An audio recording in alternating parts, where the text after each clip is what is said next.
Salve, salve! Tudo bem? Hoje nós vamos falar um pouco de teologia, vamos falar de Bíblia hoje, né? Vamos falar de Bíblia. Vamos falar sobre o homem entregar o seu dízimo e a sua oferta a Deus, tá? Nós vamos ver isso, e é um assunto muito vital, um assunto importante, né? Tudo que está na Bíblia é muito importante, tudo que relaciona a vida do ser humano é muito importante, tá? Então, olha aqui. Em Malaquias aqui na nossa Bíblia é o último livro do Antigo Testamento, então da Antiga Aliança, porque não houve morte de pessoas, houve morte de animais. Então, no original é a Antiga Aliança, tá? Mas olha só, o profeta perguntou a Deus, pode um homem roubar a Deus? O profeta Malaquias perguntou isso para Deus. E aí Deus vai responder, contudo vocês estão me roubando. E ainda pergunta, como é que te roubamos nos dízimos e nas ofertas? Vocês estão debaixo de uma grande maldição porque estão me roubando, a nação toda está me roubando. Tragam o dízimo todo ao depósito do templo, para que haja alimento em minha casa. Ponham-me à prova, diz o Senhor dos Exércitos, e veja se eu não vos abrir as comportas dos céus e derramar sobre vós tantas bênçãos que nela não terão onde guardá-las.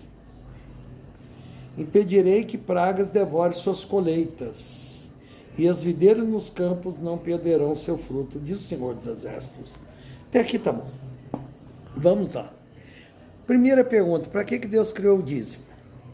Primeiro, Caim e Abel entregou oferta, ele aprendeu isso, só pode ter sido com Adão, e Adão só pode ter aprendido isso com Deus. Depois Abraão e Jacó dão o dízimo antes de ser lei. Depois Moisés é orientado a escrever no livro da lei que entregasse o dízimo. E lá no livro de Josué, quando as 12 tribos tomam posse da terra de Canaã, né? Quando eles tomam posse da terra prometida, haviam 12 tribos, né? 12 tribos. E a tribo de Levi, ela não recebeu terra para plantar, não recebeu terra para trabalhar nela, porque essa tribo ia cuidar da vida espiritual do povo. Então, esses dízimos eram canalizados para essa tribo. Alguém ia cuidar da vida espiritual do povo. E o dízimo, então, ele foi criado neste intuito.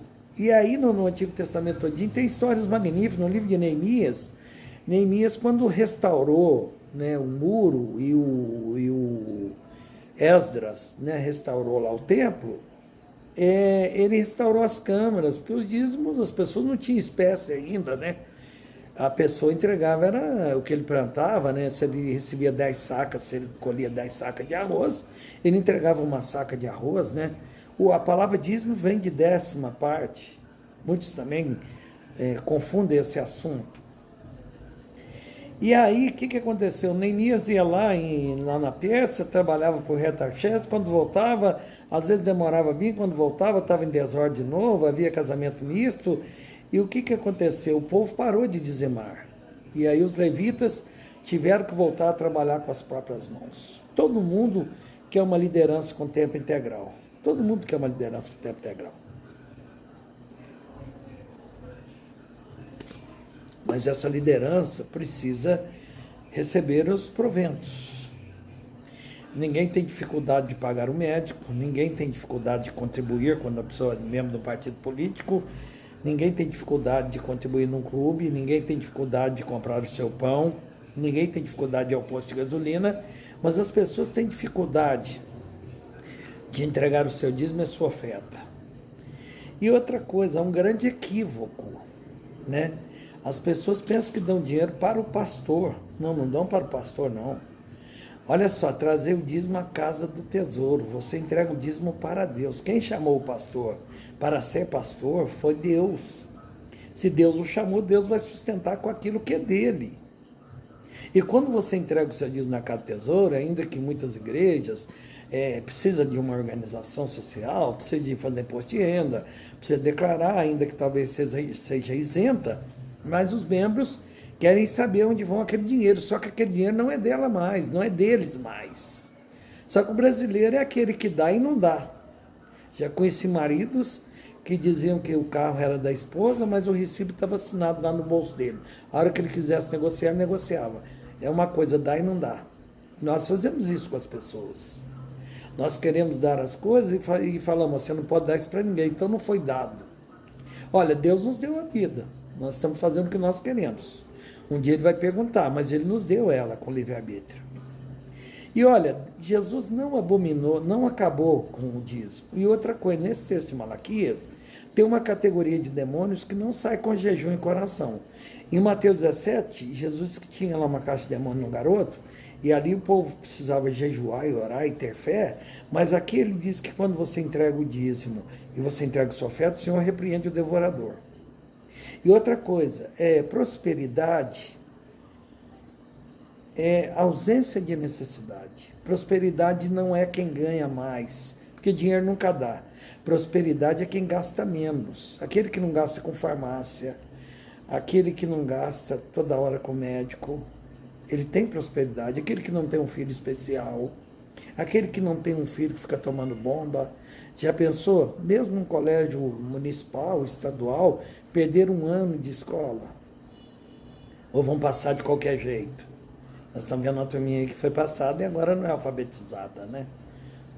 Equívocos, né? Equívocos. Mas Jesus não aboliu o dízimo, tá? Lá em Mateus 23, Jesus fala por escribas e fariseus que eles eram zelosos nos dízimos. Mas eles não praticavam a misericórdia, a bondade, e ele diz assim, devem fazer estas sem omitir aquelas, sem entregar o dízimo. Ele não aboliu nada. E lá no livro de Atos dos Apóstolos, quando houve a explosão da igreja, os membros da igreja deram tudo.